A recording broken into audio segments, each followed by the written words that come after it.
حضرت ابو موسیٰ اشعری رضی اللہ تعالیٰ عنہ سے مرفوع حدیث مروی ہے، اور یہ حدیث مبارکہ حاشیہ جلالین پر مذکور ہے کہ بے شک اللہ تعالیٰ نے حکم دیا کہ تمام زمین سے ایک مٹھی بھر کے مٹی لے آؤ۔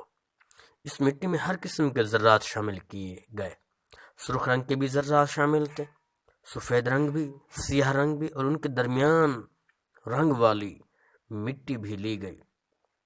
اسی طرح کچھ مٹی نرم زمین سے لی گئی اور کچھ سخت سے، ایسے ہی طیب و خبیث مٹی کو شامل کیا گیا۔ جتنے قسم کے رنگوں والی مٹی آپ کے جسم میں لگائی گئی، آپ کی اولاد میں اتنے ہی رنگ پائے جاتے ہیں۔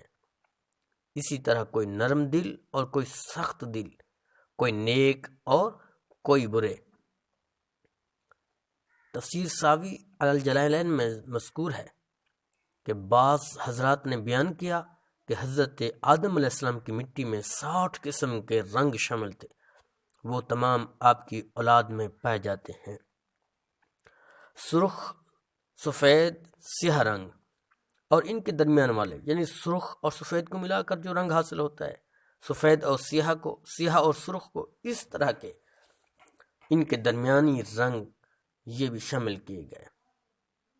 جب اللہ رب العزت نے حضرت آدم علیہ السلام کو پیدا کرنے کا ارادہ فرمایا تو زمین کو بتایا کہ میں تجھ سے اپنی ایک مخلوق پیدا کرنے والا ہوں، جو میرے مطیع ہوں گے میں ان کو جنت میں داخل کروں گا، اور جو میرے نافرمان ہوں گے ان کو میں جہنم کی آگ میں ڈالوں گا۔ یہ سن کر زمین نے پھر پوچھا، اے اللہ، مجھ سے پیدا ہونے والی مخلوق جہنم کی آگ میں جائے گی؟ اللہ رب العزت نے فرمایا ہاں۔ تو زمین اتنا روئی کہ اس کے رونے سے چشمے جاری ہو گئے، جو قیامت تک جاری رہیں گے۔